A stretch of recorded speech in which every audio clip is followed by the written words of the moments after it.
ఒక వేసవి రోజు చీమల కుటుంబం సూర్యకాంతిలో బిజీగా పనిచేస్తూ ధాన్యాలను మోస్తూ ఎండలో ఆరబెడుతూ ఉండేది. అదే ప్రాంతంలో పచ్చని పొలాల దగ్గర ఒక మిడత కూడా ఉండేది. ఆ మిడత ఎప్పుడూ పాటలు పాడుతూ నాట్యం చేస్తూ సరదాగా కాలం గడిపేది. చీమల్లో ఒక చీమ మిడతకి స్నేహితురాలు. ఆమె ఎండాకాలంలో కూడా పొలాల నుంచి ధాన్యాలను మోసుకొచ్చి తన ఇంట్లో భద్రంగా నిల్వ చేసేది.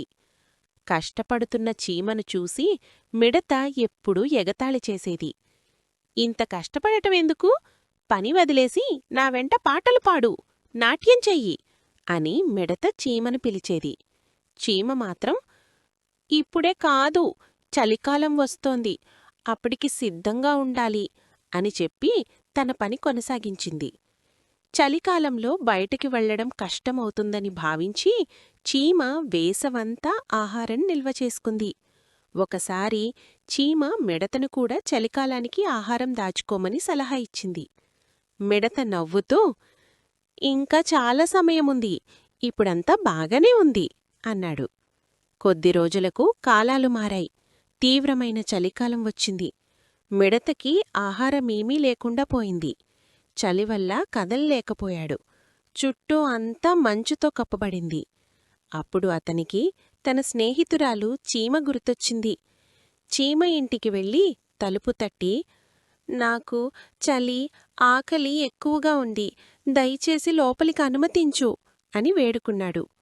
చీమ తలుపు తెరిచింది, కాని లోపలికి అనుమతించలేదు. వేసవంతా నువ్వేం చేశావు? చలికాలానికి ఏమీ ఎందుకు దాచుకోలేదు అని ప్రశ్నించింది. మిడతకి సమాధానం లేకుండా పోయింది. ఎంత వేడుకున్నా చీమ అతనికి సహాయం చెయ్యలేదు. మిడత మొత్తం చలికాలం ఆకలితోనే గడిపాడు. అప్పుడతను ఒక గొప్ప పాఠం నేర్చుకున్నాడు.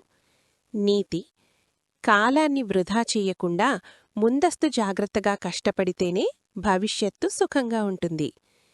ఇలాంటి మరిన్ని కథల కోసం లైక్ అండ్ సబ్స్క్రైబ్ చేయండి. ఒక చెరువులో ముగ్గురు స్నేహితులు నివసించేవారు.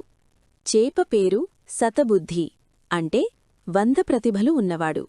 తాబేలు పేరు సహస్రబుద్ధి, అంటే 1000 ప్రతిభలు ఉన్నవాడు. కప్ప పేరు ఏకబుద్ధి, అంటే 1 ప్రతిభ ఉన్నవాడు. ఒక సాయంత్రం వాళ్లు మాట్లాడుకుంటుండగా కొంతమంది మత్స్యకారులు చెరువు దగ్గరికి వచ్చారు. మత్స్యకారులు, ఈ చెరువులో చాలా చేపలున్నాయి, నీరు కూడా లోతుగా లేదు, రేపుదయం వలలు వేసి పట్టుకుందాం అని మాట్లాడుకుని వెళ్ళిపోయారు. ఇది విన్న ముగ్గురు స్నేహితులు చాలా భయపడ్డారు. కలిసి చర్చ మొదలుపెట్టారు. కప్ప, అంటే ఏకబుద్ధి అన్నాడు, మిత్రులారా, మీరు విన్నారా? మనమిక్కడ్నుంచి వెళ్ళిపోవాలా లేదా? తాబేలు, అంటే సహస్రబుద్ధి నవ్వుతూ అన్నాడు, ఇది కేవలం మాటలే, వాళ్లు రారు. వచ్చినా నా 1000 ప్రతిభలతో మిమ్మల్ని కాపాడతాను. నాకు దాక్కునే చోట్లు, తప్పించుకునే మార్గాలు తెలుసు. చేప, అంటే శతబుద్ధి అన్నాడు, నువ్వు చెప్పింది నిజం. నీకు 1000 ప్రతిభలు, నాకు 100 ప్రతిభలు ఉన్నాయి. ప్రతిభ ఉన్నవాళ్లకు అసాధ్యం ఏమీ లేదు. కేవలం మాటలకే పుట్టిన ఊరిని వదిలిపెట్టలేం. ఇది విన్న కప్ప అన్నాడు, మిత్రులారా, నాకు 1 ప్రతిభే ఉంది, ముందే ప్రమాదాన్ని ఊహించే శక్తి. అది ఇక్కడ ఉండొద్దని చెబుతోంది. నేను నా భార్యతో ఈ రాత్రే ఇంకో చెరువుకు వెళ్తాను. ఆ రాత్రే కప్ప తన భార్యతో కలిసి చెరువుని వదిలి వెళ్ళిపోయాడు. మరుసటి రోజు మత్స్యకారులు వచ్చి వలలు వేశారు. చిన్నవి పెద్దవి అన్న తేడా లేకుండా చాలా చేపలు, కప్పలు, ఇతర జలచరాలు వలలో చిక్కాయి. శతబుద్ధి చేప తన ప్రతిభలతో తప్పించుకోవాలని ప్రయత్నించాడు కాని విఫలమయ్యాడు. అతను, అతని భార్య ఇద్దరూ చనిపోయారు. సహస్రబుద్ధి తాబేలు దాక్కొని ప్రాణాలు దక్కించుకున్నాడు, కాని తీవ్రంగా గాయపడ్డాడు. తన కుటుంబాన్ని మాత్రం కాపాడుకోలేకపోయాడు. కప్ప మాత్రం ఒక బావిలో ఆశ్రయం తీసుకున్నాడు. తర్వాత చెరువు దగ్గరికి వచ్చి చూశాడు. చేపలను మత్స్యకారులు తీసుకెళ్తుండగా తాబేలు గాయాలతో ఒడ్డుపై పడి ఉన్నాడు. అప్పుడు కప్ప తన భార్యతో అన్నాడు, చూడు, 100 ప్రతిభలున్న శతబుద్ధి చనిపోయాడు, 1000 ప్రతిభలున్న సహస్రబుద్ధి గాయపడ్డాడు, కాని 1 ప్రతిభ ఉన్న నేను మాత్రం సుఖంగా బతుకుతున్నాను. నీతి: సమయానికి తీసుకున్న జాగ్రత్తే గొప్ప బుద్ధి. ఇలాంటి మరిన్ని కథల కోసం లైక్ అండ్ సబ్స్క్రైబ్ చేయండి. ధర్మదాసు అనే ఒక బానిస తన యజమాని నుంచి పారిపోయి అడవిలోకి వెళ్లాడు. అడవిలో తిరుగుతుండగా ఒక సింహం నొప్పితో మూలుగుతూ నేలపై పడి ఉండటం చూశాడు. మొదట భయంతో పారిపోవాలనుకున్నాడు, కాని సింహం తనను వెంబడించకపోవడంతో ధైర్యం తెచ్చుకున్నాడు. సింహం తన పంజాను ముందుకు చాచి చూపించింది. అది బాగా ఉబ్బిపోయి రక్తం కారుతూ ఉంది. ధర్మదాసు దగ్గరగా వెళ్లి పంజాలో గుచ్చుకున్న పెద్ద ముల్లును జాగ్రత్తగా తీసేశాడు. తర్వాత ఆ గాయాన్ని కట్టేసి సింహానికి ఉపశమనం కలిగించాడు. నొప్పి తగ్గిన సింహం కుక్కలా ధర్మదాసు చేతిని నాకుతూ కృతజ్ఞత చూపించింది. ఆ తర్వాత సింహం ధర్మదాసును తన గుహకు తీసుకెళ్లి రోజూ ఆహారం తీసుకువచ్చేది. కొంతకాలానికి ధర్మదాసు మరియు సింహం ఇద్దరూ పట్టుబడ్డారు. ధర్మదాసును శిక్షగా సింహానికి ఆహారంగా అరేనాలో వదిలేయాలని నిర్ణయించారు. రాజు మరియు రాజసభ సభ్యులు ఈ దృశ్యాన్ని చూడ్డానికి వచ్చారు. సింహాన్ని వదిలిన వెంటనే అది గర్జిస్తూ ధర్మదాసు వైపు పరిగెత్తింది. దగ్గరకు వెళ్లగానే సింహం తన మిత్రుణ్ణి గుర్తించి శాంతిగా అతని చేతులను నాకింది. ఇది చూసిన రాజు ఆశ్చర్యపోయి ధర్మదాసును కథ మొత్తం చెప్పమని అడిగాడు. నిజం తెలుసుకున్న రాజు ధర్మదాసుకు క్షమాభిక్ష ఇచ్చి విడుదల చేశాడు.